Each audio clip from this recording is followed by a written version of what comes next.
I grew up in a very loving home. There were no funny things of rituals, sacrificing to ancestors. Even at a very young age, I had very naughty friends. That was the beginning of where the problem was. It began to progress into something different. People began to show us the lifestyle of easy money and fame. At home, I would behave like this normal child, but outside in the streets, it's a totally different person. You're listening to Not the Same, a podcast that brings you true stories of real people sharing their personal testimonies of transformation. I am Rachel Heimberg, your host. Today, I have the privilege of sitting down with Sizwe Malema, a man from our congregation who was recommended to me by a listener. I have very little knowledge about his background. I do know that he and his family have pastored before, as well as spent quite a few years as missionaries in Botswana. I am excited to hear what he has to share today. So we're going to jump right in. First of all, I want to say thank you, Sizwe. Thank you for agreeing to be here today. I know it was a last minute thing. Thank you. Just start with your backgrounds, where you grew up, your home life, and we'll work from there. Okay. I'm Sizwe Malema, of course. I was born and raised in Meadowlands Zone 10. I have siblings, an older brother, a younger sister. So there's only 3 of us. I grew up in a very loving home, mom and dad. The person that I regard as my dad is actually my stepfather. He's the one who raised me and had a very tremendous influence in my life and in my upbringing. He's the type of person that I remember more about than my biological father. How old were you when he came into the picture? I was very young. Okay. When I was still an infant. Oh, okay. I think my mom got married to him just shortly after I was born. Okay. And then your younger sibling is from him? Yes. Okay. Do you share a father with your older? No, we don't. Okay. My older brother has a different father and I have a different father. My stepfather is the one who raised me. Yes, and I took most of my life from him. So you said Meadowlands Zone 10. Yes. So you're like a Joburg, Soweto boy. Through and through. Through and through. What is your background? What is your home language? Home language is Setswana. That is my mother's side of the family. Okay. My dad is Pedi. Okay. And they only discovered that later, a couple of years ago. Okay. Also, very tragic story from his side. My grandfather, which is my stepfather's dad, was a very abusive man. Okay. So when they were still young, my grandmother wanted to get away from him. So what she did, she secretly got a house in Diepkloof without his knowledge. And then my dad tells me the story that one day she just organized the kids and told them to run away one by one. There were like 6 of them. So she organized on where they were going to meet. Wow. And they all went out and said, "No, I'm going out, because the old man was sitting there, very, very abusive, very, very protective, and was always keeping an eye. So that's how they escaped. And they congregated somewhere in Alexander where they were staying. Okay. And she took all the kids, fled to Diepkloof without any traces. And he looked for them for many, many years until he went back to the north. What an amazing story. And this was your stepfather's mom? Yes. And how old was he when that happened? My dad was the eldest in the family. Okay. Yes. But he was like the responsible one in the family. Sure. But I never knew that story until just a couple of years ago when we were talking and he told me what happened. And I was shocked at that history. That's interesting because you said that your stepfather, we'll call him your father. Yes. Had such a good influence on you. But you don't often see that coming from abuse himself. Growing up, was there any sort of abuse like that or just regular discipline? No, I never saw him raise a hand towards my mother, but he had a very big problem of alcohol. Okay. He drank a lot. And I think, eventually that's what caught up to him in 2022 when he passed away. Wow. So then what about your religious background growing up? Were you guys traditional? Were you Christian? Or most people are a mix of the two? We were not. My grandmother, my mother's mom, basically, she was not a religious person, not a traditional person. Okay. At our house, there were no funny things of rituals, sacrificing to ancestors. It was something that happened just after her death. Okay. that my family started exposing themselves to that. But in our upbringing, we were never brought up that way, but also we're not church people. Okay. So on Sundays, basically, I would be out playing and do whatever that I needed to. From my dad's side, they were religious. They were Catholics. Okay. But my dad's mother also, she smoked, sold alcohol in the house. It was a shebi in there. Yeah. So I didn't like it a lot when I was young, going there, because it was totally different from my mother's side of the family, like night and day. There you have people coming in and out, smell of alcohol, smell of cigarettes. I never grew accustomed to that type of environment. I actually didn't like it at all. Okay. So my favorite place to be and my safe space was at my grandmother's house in Zone 10, where I was raised, because she was a nurse by profession. Okay. Matriarch in the family. Raised us well, looked after the family, especially the grandkids. She was a disciplinarian. But apart from that, she was a warm person, and we really, really liked her a lot. And this is your mom's mom? Yes. Wow. That's interesting. I've talked to so many people. I think the rarest upbringing is the nothing. All of Africa is so churched, but you either have the tradition, even if they don't practice so often, it's there, or you have this hyper religious or this weird mix of both. I've only come across a few people that I remember, they just grew up with nothing.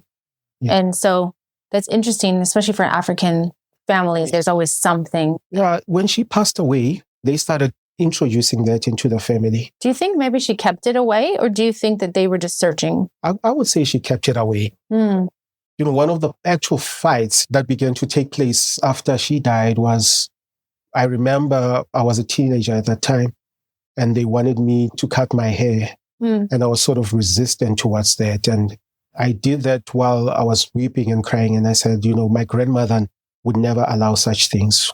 Why now? Yeah. Because there was not even once where she had to bring us together and say, okay, we're going to make a sacrifice to the ancestors and things like that. Yes. That's so nice, because it seems like she really protected you guys from that. Yes. What started to change? Well, I was the naughtiest in my family. Oh, I'm getting the story. A bit of an odd one. What do you mean by that? You know, I'm dark in skin color, so they'd be light. So I was like the black sheep. I always stood out. Wow. And the other ones in the family used to mock me of that. But as far as personality, being friendly, spontaneous, always making jokes, always coming out naughty. I know your son. Yes. And obviously he was raised in a Christian home. But had he not been, I think I see the resemblance, because he's very charismatic. You're always ready for fun and jokes, and very likable. Everyone likes him. Yes. But that can get you into trouble when there's no parents to be like, don't do that. Even today, you know, my mom, when she tells my stories, the things that I did, I used to steal a lot. When did that start? Well, even at a very young age, I think in the lower grades, I had very naughty friends. Okay. And we would steal things. Even at home, I would steal money. I would do things that are completely like out of what they used to in the family. I remember one morning, I had a friend in the neighborhood who had a small car that was made out of wire. I was very jealous of that. I waited till everyone was asleep at night. Oh, wow. And then 3 a.m. I woke up, opened the door, went over the fence, across the street to my friend's house. They didn't have a gate, and I knew where he would place his cars. Successfully opened where he placed it, stole it, went back home over the fence with it, and hid it in the yard. Wow. But my grandmother had it all. They had me when I went out.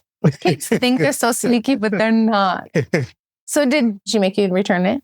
I got a hiding following day, but also they made me take it back, crying, and it was embarrassing, even at that age. Yeah.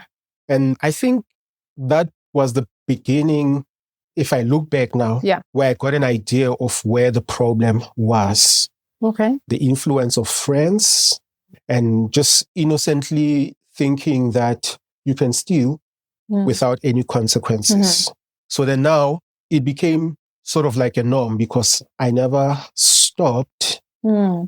And as the years went by, then it began to progress into something different. Okay. It was then in my teen years then that most of the problems began. In Midlands, in Zone 10 at that time, a lot of the kids were into crime, especially stealing of cars. So what year would this have been, just to give everyone a reference? Around about 95, 96, 7. I started getting involved in that when I was about 16. Okay. What year were you born? I was born in 78. 78. Okay. Yes. Yeah. So you're just 2 years older than me. Yes. I was trying to do the time frame. That makes sense. I mean, the whole country was in unrest at this point. And I know there was a lot of chaos. Yes. Because chaos trickles down. Yes. So when government is in chaos, people are in chaos. Yes. This is right as the turnover is happening. Yes. Apartheid's just ended. Yes. So I can imagine. And what began to transpire at that time was people that were older than us began to show us the lifestyle of easy money and fame. So then we started aspiring for sure to be that. And there was no voice of reason. I was now rebellious at home. There were some things that my family did traditionally, like December, they would take us to the villages for holidays. But I stopped going. Okay. You know, because your grandmother has already passed away. She passed away in 1993. Okay. And at that time now, at home, it was my mom and dad and my younger sister. My mom and dad, they were working and gave me now time to do what I wanted to do. But most of it was my friends now that they began to influence me. That's when I started drinking as well. Okay. Because my dad, I saw it in him that, you know, he does it. So why not? And then it also began to be a problem because now I knew my biological father. I knew about him. How did that transpire? How did you find out, or how did you meet him? Because he's also from the same area. So when I was young, he would come and just give me money. So I was like, hey, this guy, he would drop 20 rands and 50 rands at that time. It was big money. But then it was only just later on that I began to put 1 and 2 together. I think I did ask my mother, and my mother did tell me that that was my dad. Okay. Random guy just shows up and gives you money. You're like, hey, cool. He used to call me, hey. I would go to him and he'd say, here's some money. And I would take it. I didn't see any problem in that. But when I was born, actually, he wanted to make my mother his second wife. And my mother sort of like said, no. And that's when my stepfather came in, and I was an infant at that time and got married to my mother. Yeah. Yes. So then when you're a teenager now and he's in your life, it began to be a problem because now I knew, and I started disrespecting my stepfather. I see. Because I was like, no, who are you to tell me you're not my real father? And part of it as well, I saw what my friends went through at their homes. Their parents allowed them to do what they wanted. My stepfather knew that I was very naughty. So there were things that he wouldn't allow me to have and do. So he was a barrier in that. And I had a curfew. My friends didn't have a curfew. One time I came from school. I was in high school and I was drunk. It was on a Friday and he could smell the alcohol. Normally on Fridays, he wouldn't be around because he's also out drinking and he would come late. But that day he was at home and I stepped in and he called me and said, did you drink? And I said, no. I went into my room. As I tried to relax, I started getting dizzy and the alcohol was acting up. I ran to the bathroom and started vomiting. When I came out, he said, oh, okay, you were drinking. So you are a man now. I said to him, you're not my father. You cannot tell me that. I will do whatever that I want. And he said, no, I'm your dad. I wouldn't allow you to behave in such a way in this house. So he started locking doors and he says, okay, if you're a man, then show yourself to your man. So like a fist fight with him. And he knocked me out once. Oh, yeah. I was lying on the floor. I'm crying.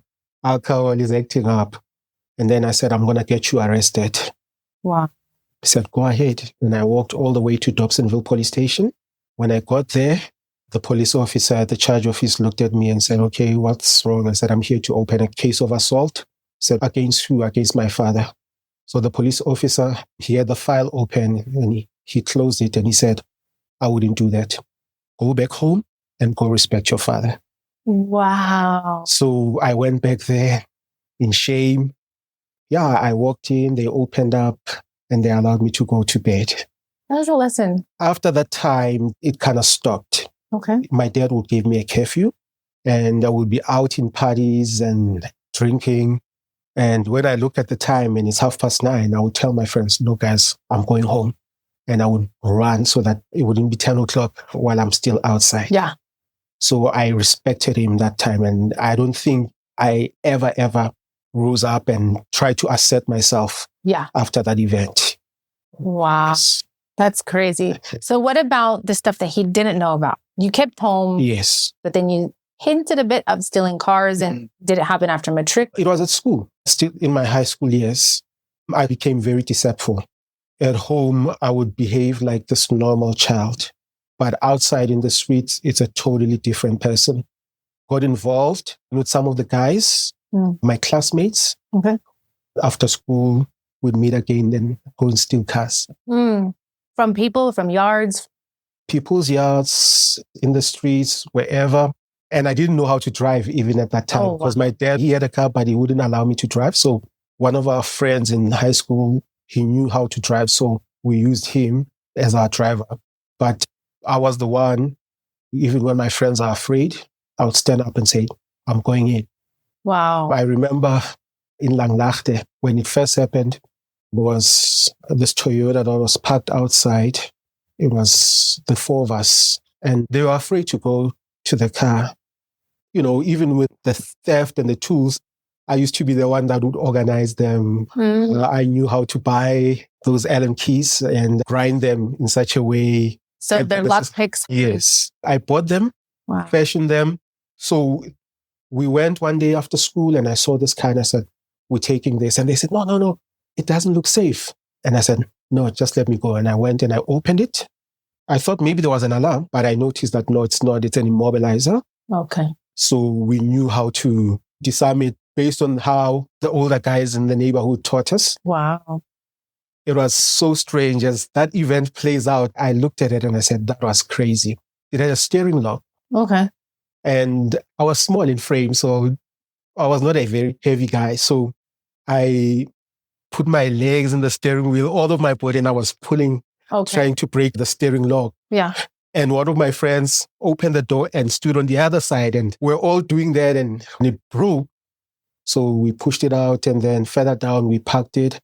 I tore some wires from the car and connected. Yeah. And the car switched on and we kickstarted and we drove home with it. So what would you do with them? We would sell it, find a buyer and sell it. One of my friends had a house where it was a bit of a dysfunctional place. Yeah. So when we parked it there, they didn't say anything. Okay. Apart from that, we used to steal now at school during school hours, sometimes during break when our teachers leave the purses in the classroom and they lock the door. We would push one of the guys inside and he'd go in there, open up the purses.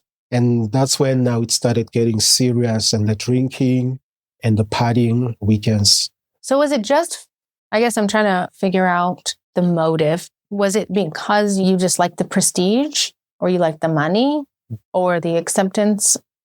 I would say all combined. Okay. You wanted street cred. You wanted people to talk about you, how bad you are. Mm-hmm.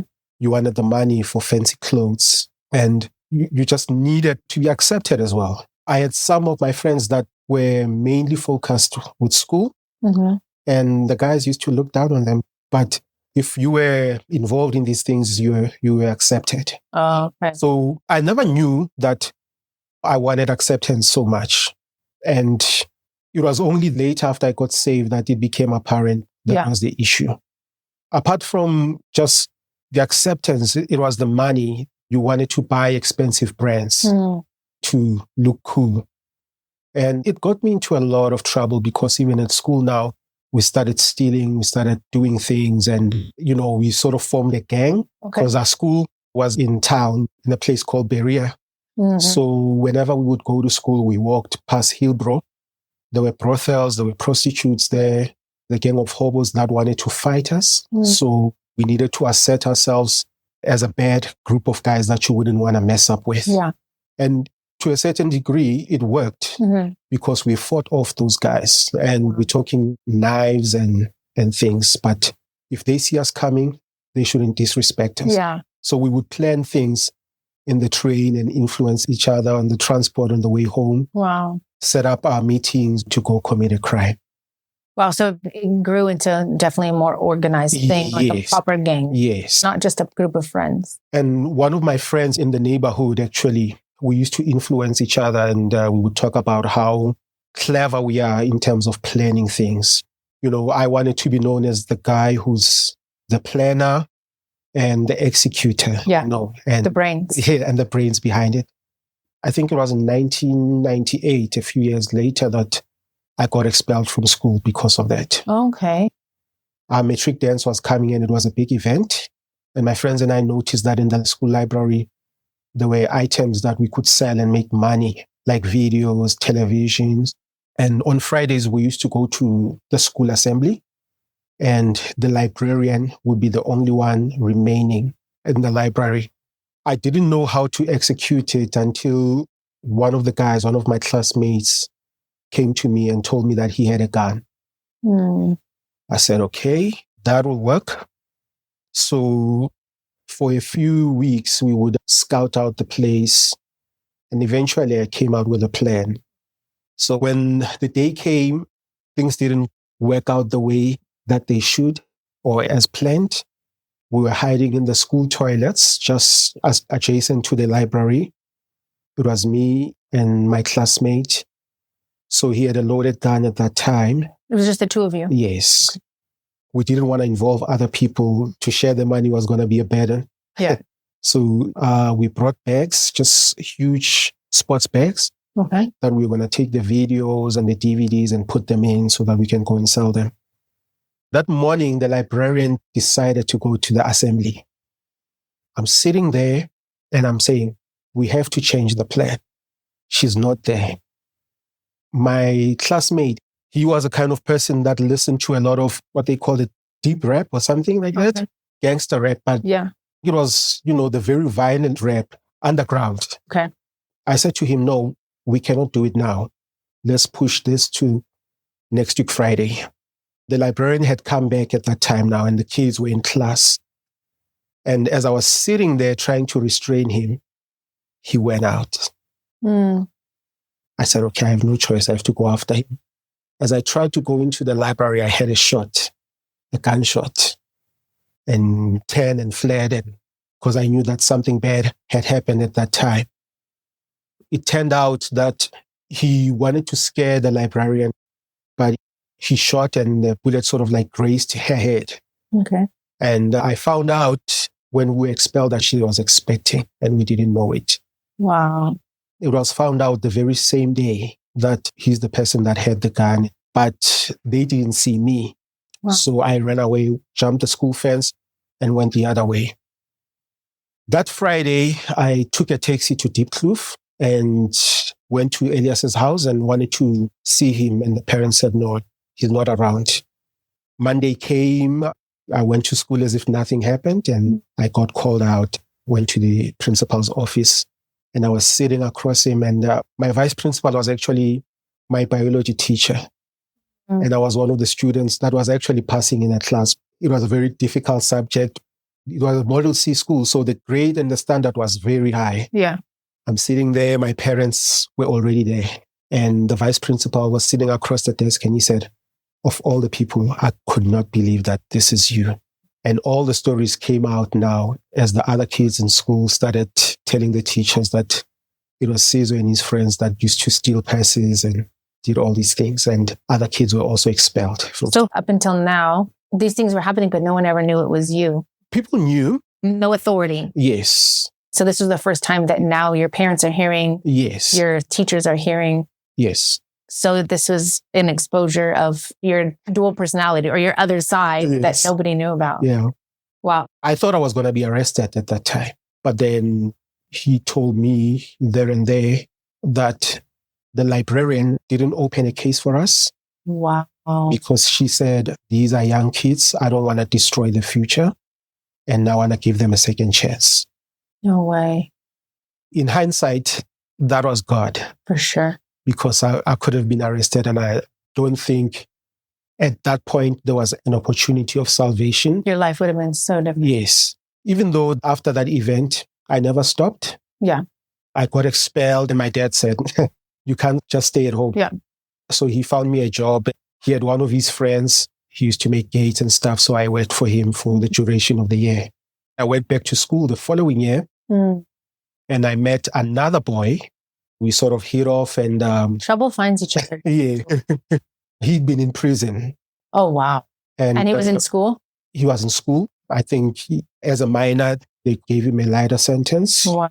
His mother was a nurse. So materially, he had lots, but he liked the life of crime and stuff. Yeah. So with him, the deception never changed. It was still the same. We had a couple of successful crimes that I did with him. So during this whole time, as it's going, is it getting worse, more violent? Are you using weapons more, or do you find it's just the same? Because I know a lot of times as you get older, you get more streetwise, Yes. and then you get dull to that thing in you that tells you, bad idea. Yeah. And it just gets worse and worse.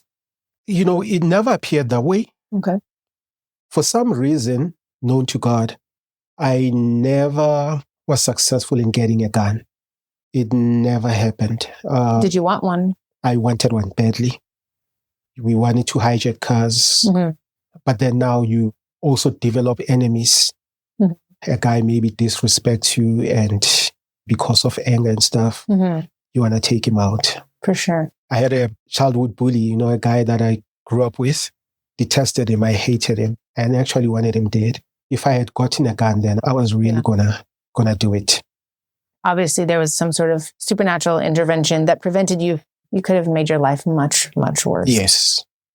I look back now, and I'm convinced that God was at work. Absolutely. I believe that God works in supernatural ways in people, whether they're saved or not. I believe that somewhere, somehow, God will bring us to that crossroad.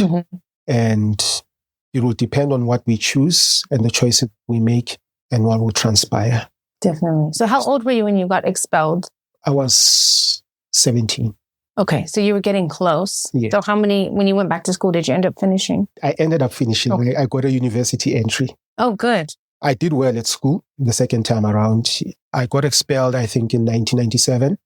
And then I went back the following year, 1998, and my grades were good. I passed, I studied, but behind the scenes, there was still that crime, there was still that drinking, and there was still that issue of hiding things from my parents. A few years earlier, one of my friends, he had passed away. They stole a car and a chase ensued and they lost control. Okay. Rammed into a tree, and the guys that were chasing them came out with steel bats and finished them. So they died from the injuries. Wow. So his dad and my dad were friends. We were at the funeral. Guns were going off, just like in the township. People are celebrating. I couldn't care less at that time. So, I was standing there and my friends and I were drinking a bottle of alcohol and I was crying. I didn't care what my parents thought. And my dad, he didn't say anything to me, but I think that affected him when he saw that. Actually, my friends thought at the rate that I was going, they were going to lose me to crime. Wow. One way or another. So that's how bad it was getting. It was bad. But then because of the upbringing, somehow I knew, even when I drank alcohol, there were times when I would come into my room and I would look at myself in the mirror and I would say, why are you doing that? It's not like I liked it, but I just wanted to be accepted and wanted to be part of the crowd. It was actually something that I knew one way or another that I wanted an education, that I didn't want to spend my life in prison. Yeah. There was no one in the family that had been to prison. Education was something that was instilled in us. Even in my school years, I was always among the top 10 performers. That is amazing because of this other thing you were doing. You don't usually find them hand in hand. You don't find the top students doing the crimes. Yeah. Because they don't have time. They're studying, you know what I mean? And my mother was a teacher. Wow. So I had a way of disciplining myself when it was time to study.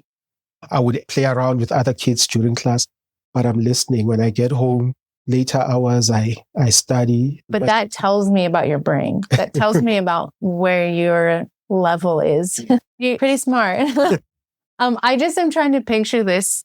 Oh, sorry, guys. I can't go stab people and take cars because I've got to study for my math test. Like, how does this work?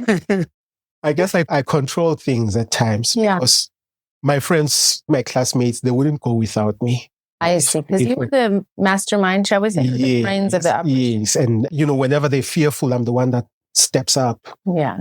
And sort of takes advantage of the situation. So basically what we're saying is you would have been the crime boss if you had kept going. Because that's the level of intelligence we're at. Yes. I'm the boss. So it's a good thing that your life didn't go that way. What transpired that led you to getting saved or getting out of that? One of my friends had been arrested. Okay. I grew up with him. If I was not with my school friends, I was with him. But I never liked stealing with him. We went several times, but it was not successful. So he got arrested. And when he got bail and came out, the church at that time in Mirolands had already been established. And they were doing an outreach close to the school. Okay. In fact, they were using the electricity and they were set up next to the school. So Tumi's brothers were there singing. That's what caught his attention when he told me the story. They pulled an altar call. So he got saved. He then, if I'm around, he would tell them they must say he's not around because he didn't know how to witness to me. Yeah. And this was a close friend? He was a very close friend. Okay. Was he also involved with your gang? So he also regarded himself as the brain, Okay. We talked a lot about things. Okay. We had those ambitions to make ourselves rich, to run a gang. And so he got saved. And for a few weeks, whenever I'd go, they would say, no, he's not around. And there were no cell phones at that time, so I couldn't call him. Then one day he comes up to me and he says, man, you don't know what happened. This group of girls that I found in zone 2, I think you might get one of them. He said, no, you have to come with me. But now I can't live like this. He said, no, just go change and put on some nice clothes. We went and we were talking and discussing things. He wasn't saying anything about his salvation. As we came up, the church was in an open place next to his school. At first, I thought we were going to cross the field. Yeah. He said, no, the girls are on the other side. So we went up. There's a place in the path where, if you're going to the neighborhood, you take one route. And then there was this footpath that led to the door of the church. He started taking that route. And I said, where are you going? And he said, hey, listen, man, I'm going to the church. Just come with me and we'll talk after. It's a fun place. Don't worry. Before that moment, had you ever been to church? No. Apart from my neighbor just inviting me in their Bible study, but they were not saved. And I looked around and I could tell, this one, he's sleeping with that one. And I said, no, not my kind of situation. But that's so interesting because you have no idea what you're even supposed to. Yes, but I could pick it up. I knew my neighbor, the kids there. They were not really, really saved. They were just religious. I think the heart is such a witness. Like your heart tells you when things are off. Yes. People that have never been to church can go into a church and be like, something's not right here. This is funny. Yes. So I'm angry. I didn't like it at all. I went in, of course, with an attitude, but the preaching, it got to. Who was preaching? It was David Ram. And he talked about hell. Okay. There came time for the altar call, and I was fighting this. First time I experienced conviction of the Holy Spirit. My heart was pounding. There was that burning feeling in my chest. I didn't know where it came from. Yeah. I could tell that whatever that is happening, it wants me to respond. But I'm sitting there adamant and saying, I'm not going to go there. And then a tap on my back, and it's this guy in the church, and he says, hey, man, I don't know, but I feel like God is dealing with you to go pray. Can I go and pray with you? That's what I needed. And I went up. I remember after the church service that evening, my friend and I were walking back. And he said, this is what has happened in my life. I didn't know how to tell you, but I wanted to invite you because I cared about you. Wow.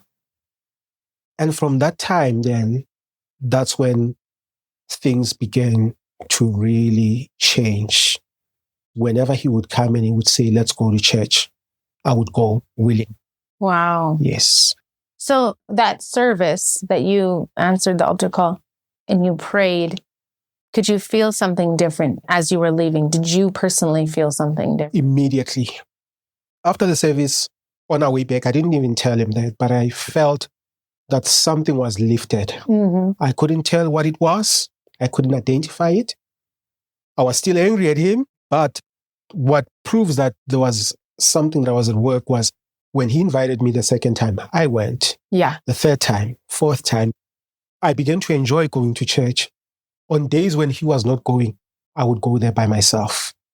Obviously, you're saved, but there's that whole sanctification. There's the process of figuring out how to be a Christian. Yes. How did that translate with your friends? You got one ally, you're one friend, but what about the other? What about the crime? How did you explain that? Did you just stop? It stopped because I started having this desire to be around in church. And I think in the early stages, Tumi's younger brother was very instrumental in my life as a new convert. Okay. And then there were a couple of other guys in the neighborhood. They were way older than me. And I used to hang out with them. I was the youngest. One of them was doing robberies and stuff.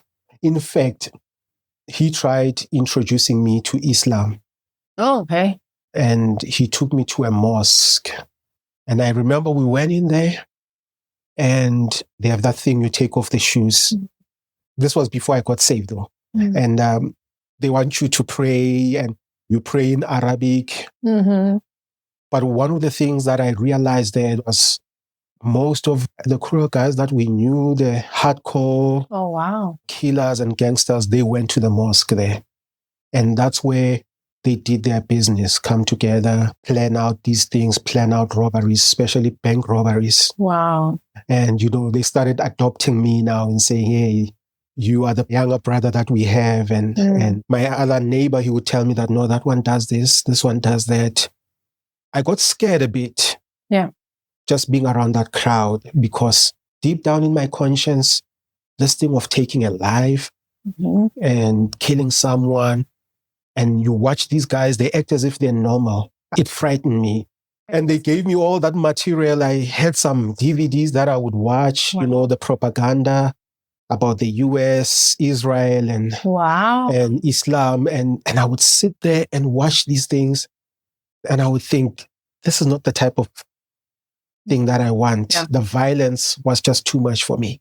That is amazing. It's very intriguing, actually, that you said that how unsettled you were, because even someone that's not a Christian, you have no Christian background, and you can walk into somewhere and be like, I'm not okay with this, because we have a moral compass. Yes. That's scary. It was. It terrified me. I stopped going there. That's when my friend then took me to church. I think the upbringing played a big role because there were some values that were instilled. Absolutely. And there was just a line that I couldn't cross somehow. I think it was God in my life. Yeah. So I logged in then after I got saved in church. When did you tell your parents? What did you tell them? Oh, it was immediate. At first, when it started getting serious, when I started getting on fire, that's when my mother freaked out. Yeah. And I didn't even witness to my younger sister, who's now in the Melville church. One evening, she and I, we were washing dishes in the kitchen, and I was telling her about church. She said to me, I want to go with you. And then I said, why? She said, no, I just want to come with you. I took her to church that Sunday and she got saved. And she started coming to church with me. After some time, when I asked her and I said, why did you come with me? She said, I noticed a difference in you ever since you started going to church. You are not violent towards me, beating me up like you used to. You are actually a good brother and very gentle towards me. And she said, when I saw that, I wanted what you have. I think that over all of my years of being in ministry, some of the most powerful unspoken testimonies are when people just say, I just saw the difference and I had to know, Yes. what was it? Why are you different? And I think that's so powerful because, sometimes we don't always see our change, or we see, we're still struggling. But then when someone's like, man, you're not the same. It started getting intense in that I wanted to know God. In Soweto, you would have Jehovah's Witnesses come to houses. And there was a Bible that they had left there. I took that Bible, went into my room and closed the door, and I said, I wanted to read this. But I would get a headache. Oh, wow. I'm trying and I don't understand. So I went to the pastor. I said, I'm trying to read the Bible and nothing is happening. This Bible, I keep getting headaches. And he said, what kind of Bible do you have? And I said, it's a red Bible. And he told me what is written. He said, oh, the Jehovah's Witness Bible. Immediately, he asked one of the guys in church to give me a Bible, and they gave me a King James Version. And he told me what to read. I read the book of John through and through, and then I couldn't sleep. I was like, wow. And I was understanding. My spirit was getting it. Yeah. I remember just those evenings, they were the most wonderful days of my life as a new convert. And it started getting serious, coming to church. I never went to outreach, but one of the guys picked me up one Saturday and took me there. They were street preaching and I testified. Did the words just come? They came. That's amazing. So how long until she came along? I began noticing it. I think like after a year, she was in church. And in case you're wondering, we were referencing his wife who is sitting here with us. Yes. She is the wife. Okay. What was your dad's take on this when you got saved? Because he seemed like he's always wanted the best for you. He tried to put those values. I can't remember when, but he made a very powerful statement to me. And he said, I always believed that there is a God, but I never knew that he existed until I saw what has happened to you. Wow. Eventually, a few years later, after Tumi and I got married, they actually got saved at the Melville Church. Why didn't they come to Meadowlands if that's where you were? Because they moved. I stayed and I made a decision. I'm going to stay with my aunt and I'm going to come to church. Stay in your church. Yes. Yes. So that's when I started now getting closer to my biological father. Okay. Yes. Did he ever get saved? Before he passed this year, we got a chance to pray with him and lead him in a sinner's prayer. Yeah, but that's amazing. Yes. At the end of the day, that's all that matters. Yes.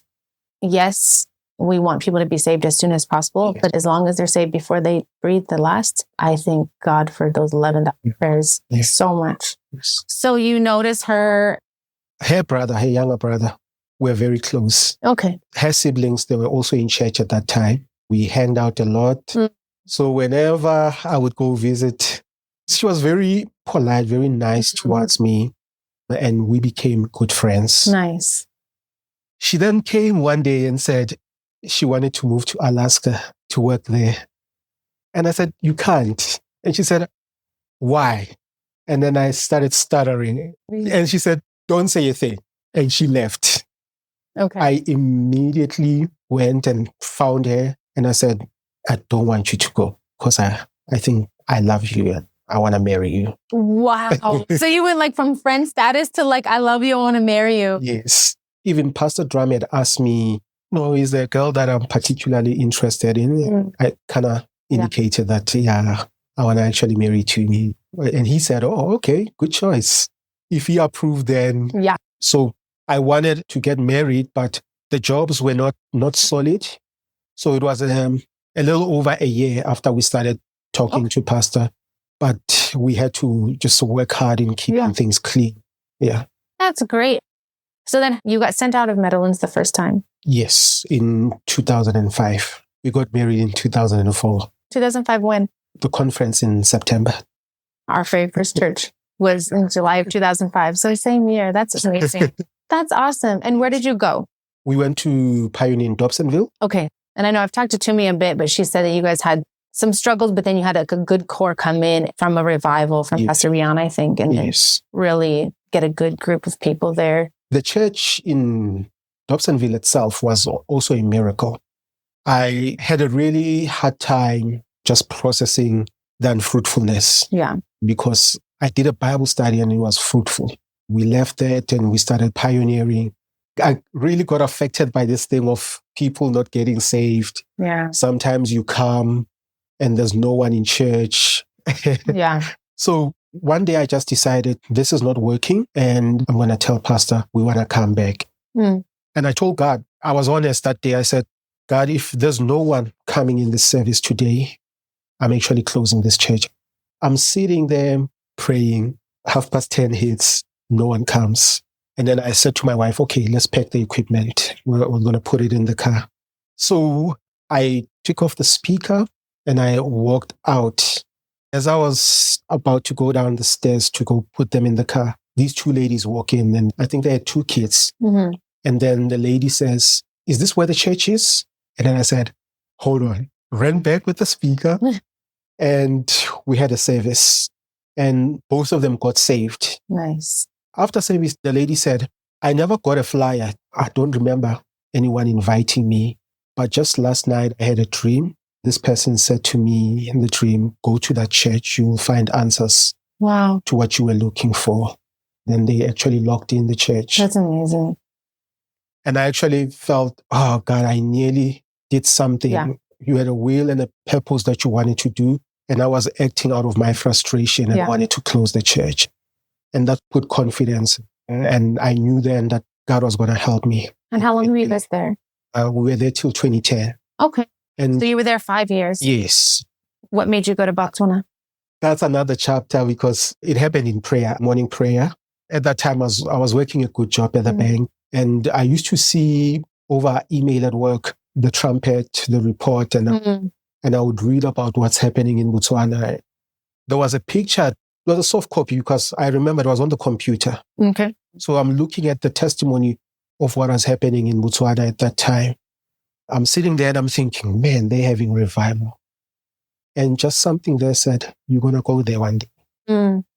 I kind of like, no, not me. And then in 2010, I went to Pastor Bennett and I said, Pastor, I think my work in Dobsonville is done. I just want to go pioneer elsewhere. So he said, okay, no, we'll see. Shortly before the conference, he phones me and he said, hey, Sizwe, can you and your wife go to Botswana, take off that church for me? I went the week before conference. People responded well. And we had a pastoral change the Sunday before the conference. That's when I took over. You had to go quickly. Yes. You couldn't wait. Because he was going to Rwanda, Jack Miller. Okay. Yes. He pioneered the church. Okay. And I took over from him. So you took over from him and then Chilindi? Yes. Okay. That's our leadership church there now? Yes. And how long were you in Botswana? 7 years. That's amazing. Yes. Everyone goes through ups and downs. And I don't know your history, but I do know that personally in ministry, there's been ups and downs, right? And then you look at the Gaborone church now. And it's a leadership church. Yes, yes. Pastor Chilindi's there doing a fantastic job. You got to be a part of that. Yes. You know what I mean? For 7 years. Yes. We've had times where we feel like, did we do enough? Did we do right? Maybe we could have done differently, this and that. But then we look at what's still there. Even when we are figuring things out or we're up and down, God still preserves that. And you had a part in that. It was one of my greatest privileges. Yeah. Despite all that has happened, and I even said this to Tumi when we came back, I said, we are afforded an opportunity. Absolutely. We saw great things there. We shouldn't discount that. Absolutely not. That also made me make very strong decisions. I had pastors, that were very influential in my life, but no longer in the church. Mm-hmm. But I made a very solid decision and I told her and I said, I'm not going to leave. Yeah. I don't want a testimony of all that God has done. Absolutely. And I leave the fellowship. In hindsight, when I look back, God allowed it to happen and placed us in a place where our hearts can be right about this. Yeah. I didn't want men that I deposited in and discipled to look back and say, I used to have a pastor, but he's given up. He's no longer in church. It's heartbreaking. Yes. I've seen a lot of people do that. Yes. Never mind that your whole destiny is destroyed. Yes. But the people that look up to you, yes, they're heartbroken because they're like, what happened? Like, yes. It's sobering is what it is. Yes. but you're here. And I'm happy. Who knows what the future holds? Right now, we're enjoying getting to know you and being able to be a part of your lives. Even now, you're a reference point. Like I was talking to you before we started, and people look up to you and to me, and you guys are my age, so we're all young. Who knows what the future holds? Yeah. It'll be exciting. And 2020 was the toughest year. My wife and I had a lot of challenges. And I think if there was a time that we're ever close to a divorce, that was then. She didn't want anything to do with the fellowship. Things were transpiring. People that were not right were speaking into our lives. Yeah. But then I made a decision. One Sunday, she said, I'm not going to church with you. I'm no longer going to go to church. I want to find my own church. I said, okay, I'm not going to fight you in this. Because she always thought you're doing things just so that you could look good. You're a pastor. But I said, no, I actually love you. We married. Taking you to Botswana was not a mistake. God was at work. Absolutely. I took my son and daughter, brought them to church. At home, I treated her as my wife. Absolutely. She looked at that and she noticed that I didn't marry her to be a pastor's wife. That proved that I actually care about her. Really, I wanted what's best. And after some time, I'm glad and I'm thankful to God that it changed. Yeah. Deep down inside, I would be hurting and I would be weeping. And I will be praying for my marriage and praying for my family. I'm so thankful for the altar. When we come and pray, and sometimes people take that for granted, but God heard my prayer and did a miracle in my marriage. Now, my wife, she said to me, we should go again. And we're hoping that God has that destiny for us. No one wants trials. Nobody wants to face those hard times. Yes. But when it happens, the result of righteous decisions is so amazing. We've gone through things as a family and as a couple that I would never wish on somebody. Yes. But I'm thankful for still because I learned so much about myself. I learned about how much God loves me. I learned that we can still change. We can still move forward. And you're stronger for it. Yes. That's why I love sitting down and talking to people and hearing people's testimonies. Because one thing that is a thread through every podcast is God is just so good. Yes. He's so gracious. He loves everyone. I am never not in awe. Yeah. And one of the things that I could also just add there, with all that has happened, it has gave me confidence that God really loves me. And coming from a background of wanting acceptance and wanting to fit in and all of that, when I was in ministry, at times I would think God was punishing. Yeah. There were so many times I would feel inadequate, especially. But then the healing that has taken place, I have a personal testimony now to say I can call God my Father. Yes. And say it without any shame, any doubt. Even when it's tough and it seems hopeless, I know I can come to my Father. Absolutely. And it sort of gives me understanding when Jesus was praying at the Garden of Gethsemane. Yeah. I have absolute confidence, not in my flesh, but in God. Yes. That He hears us and that He loves us. Absolutely. And that we can trust Him with our destiny, with our lives. Absolutely. Yes, and I no longer fear now. When I come to God, even when things are bad, there's just that confidence that I can speak to Him, I can cry out to Him, and I can say, I have a situation. God, you need to help. Yeah, and I so appreciate you saying that because it needs to be said. It needs to be heard by people. You said it perfectly. So great place to end. God loves us and you can trust Him. Thank you. Yeah. Thank you so much. I appreciate that. You spoke very well and I really thank you for taking the time. Thank you, sister. So as always, thank you to my listeners. Without a listener, the story can't be heard. I'm so grateful to be a part of this.